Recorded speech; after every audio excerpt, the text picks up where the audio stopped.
ሴት ልጅ መገመት አይደለም ማለት የግድ እናት መሆን አይጠበቅብኝም። ስለ ሴት ልጅ ሀሳብም ሆነ ከባድ ኃላፊነት ለመረዳት ግን ከወለድኩኝና ካየሁት በኋላ ከእርግዝና ጊዜ ጀምሮ በጣም እግዚአብሔርን ያየሁበት ጊዜና አሁን ላይ ደግሞ ወንዶች በተለይ ሚዲያ ላይ ሴት ልጅ ሲሳደቡ ሲያንቋሽሹ ምናምን መድኃኒዓለም ላለው በቃ ተፈጥረው ከሴት ነው መቼም እግዚአብሔር ሴት ልጅ ያስቀየመ እውነት እግዚአብሔርን ይቅር ይባል ብዬ አላስብም። በቃ የበደለ እውነት ስማ እኔ ወንድ ልጅ ወለድኩና ቀመጭ የመጀመሪያው ሮሊንግ ሆኖ ሴት ልጅ አክብር ነው በቃ እንዴት አድርጌ ለማሳደገው ማስበው እውነት ስማ እግዚአብሔር ይቅር አላችሁ ወንዶች እንደዛ ታረጉ ሴት ልጅ ተበድሉ በእውነት ይቅር አላችሁ ስማ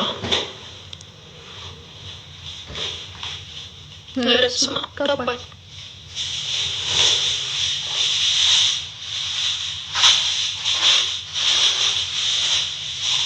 ትዳርን ለምን ታረው ትዳራችን ትዳር ያሰራም በእውነት ትክክለኛ ሰው ሲሆን ከእግዚአብሔር የተሰጠ ሰው ሲሆን የምር የሚወዳችሁ የምትወዱት ሰው ሲሆን ያሰራም ግን ለመጋባት ጓደኞቻችን ስላገቡ ወይ ደግሞ ስለደረሰ ወይ መውለድ ስላለብን ካገባን ችግሩ ነው። ስለዚህ መልካም እድልሽ አካውንትሽን ፎሎ አደርጋለሁ ሪፖስት ምናምን አደርጋለሁ ቪዲዮ ፖስት ሳደርግሽ ይላል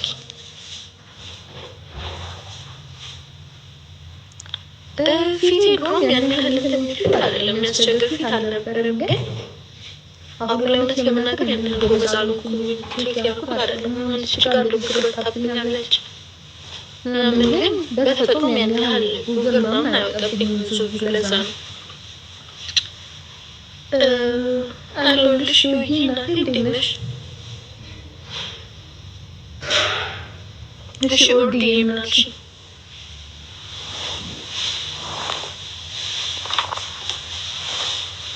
በጣም አመሰግናለሁ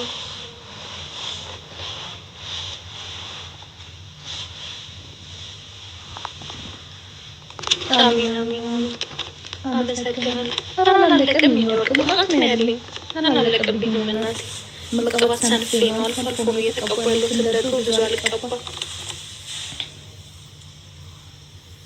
በሶስት ጊዜ በኦፕራሲዮን አስቡት የሰው ልጅ ብቻ ከባድ ስሙኝ ቅዱሴ ለሆነ ትዳር ቆንጆ ትዳር ወይ ደግሞ አሪፍ ነው ደስተኛ የሆነ ትዳር ነው ለማለት ሚስት ወይም ደግሞ ባል ብቻ ማለት ነው ወይ ደግሞ የአንድ ሰው ጥሞ ትዳር ጥሞ ነው ሊያስብለው ይችላል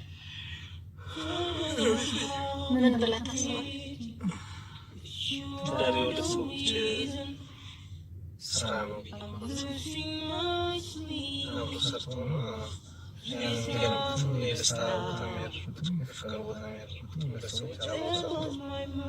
ስለዚህ አንድ ሰው ብቻ ትዳር ጥሩ የአንድ ሰው ጥሩ ነው ትዳር ጥሩ ሊያደርገው ይችላል ትዳር እኮ ሼር ካምፓኒ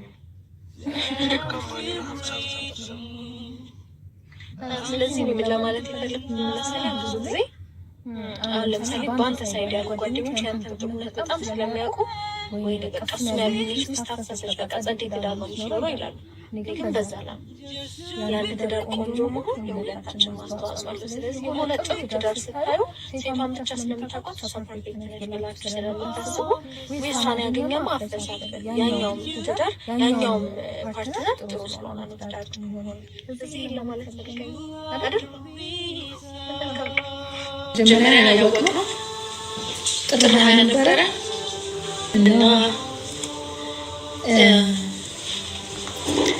በቃ ኦልሬዲ እንዴት ነው መሰላችሁ በጣም ያመመኝ ነበረ በጣም እየደከመኝ ነበር ጠቁሬ ነበር በጣም ምናምን እዚህ ጋር ምናምን ቆሬ ራሱ የተላጠ ምናምን ነበረ ከዛ ተቀራጨኩኝና ፔሬድ ጋር በግልጽ ነው የምናወራው ችግር ያው እንዲጠቅማችሁ ለእናንተምና ፔሬድ ገና ቀን ራሱ አልደረሰም ልንመጣ ያለበት ቀን ማለት ነው ግን በቃ እንደዚህ ስሜት የተሰማኝ ነው ከዛ ጉጉል አደረኩኝና ከመቅረቱ በፊት የሚታዩ ምልክቶች እንዳለ አያቸዋለሁ ራሴ ላይ ማለት ነው ይደክመኛል ምግብ ፍላጎት የለኝም ምናምን ከዛ ተጠራጥሬያለሁ ግን ደግሞ በቃ ፈርቻለሁ ነው ማለት ነው ከዛ ምን ቀን ነው መሰላችሁ ማክሰኞ ቀን ነበረ ከዛ የሆነ ቦታ ሄጄ ነበርና መምጣት ከነበረበት 5 ቀን ጠበቅኩኝ ማለት ነው። ነው አይደለም የሚለውን ለማየት። ከዛ በኋላ ቤት ስገባ ቅዱስ ቀድሞኝ ገብቶ ቤት ነበረ። ከዛ ብቻ ጥሩ ሁላ ስላልነበረ ልነግረው ስላችሁ ማለት ላጓጓ አልፈለግኩም፣ ግን በቃ ከስሜት እንዲወጣ ብዬ ሳላረግዝ አልቀረም አባቴ ስለው ሙዳት ያለኝ ምናምን አለኝና ከዛ ከገባሁት በኋላ ደግሞ መልሼ መረጋጋት አልቻልኩም። በቃ ማልቀስም አልቻልኩም፣ እንግጫለሁ በጣም። ከዛ በኋላ አይ ስለማትችበት ነው ማለት ከዛ ደገም ሁለተኛ ላይ ነው 2 መስመር ነው። እኔ ለራሴ ማመን አልቻልኩም፣ ግን የእውነት የዛ ሰዓት ላይ ግን እያልኩኝ የነበረው እሱን አጓጉቼው እንደዛ ፈራው ደግሞ እና በቃ ጌታዬ እውነት ባይሆን እንኳን እዚች ጋር ምልክቷን ቀይርልኝ፣ በቃ ምልክቱን ብቻ በውስጥ ሲነበር ምልክቱን ብቻ ቀይርልኝና እንደ በኋላ ላይ ቢያንስ የሆነ ምክንያት ይፈጠር ምናምን እያልኩኝ ነበር። ከዛ ሁሉ መስመር ሆነ ማለት ነው። እኔ በቃ ግራ ገባኝ። አሁን ግን ገባኝ፣ ግን በጣም ገባኝ። ተሰስከው ለቀሰ መደረና ቤተክርስቲያን ሊፈተሽ ነው ያለው። በቃ ተይ በቃ ለኔና እያለ ያለቅሳል ማለት ነው። ከዛ አላለም በቃ ማማላ ማለት ነው። ከደስታው ከዛ አሁን ቤት ሄደ መስመር እኮ በቃ ታረሳት ነው። ከዛ ነርሱ የመሰለ ምንድነው ቦይፍሬንድ ምናምን ሆኖ ሊሸመጥጥ ነው። እርግጠኛ ነኝ እውነትህን ነው ምናምን ሲለው ከዛ ብታምነው ነው የሚሻለው ነው ጀለስ ደግሞ ማለት ነው።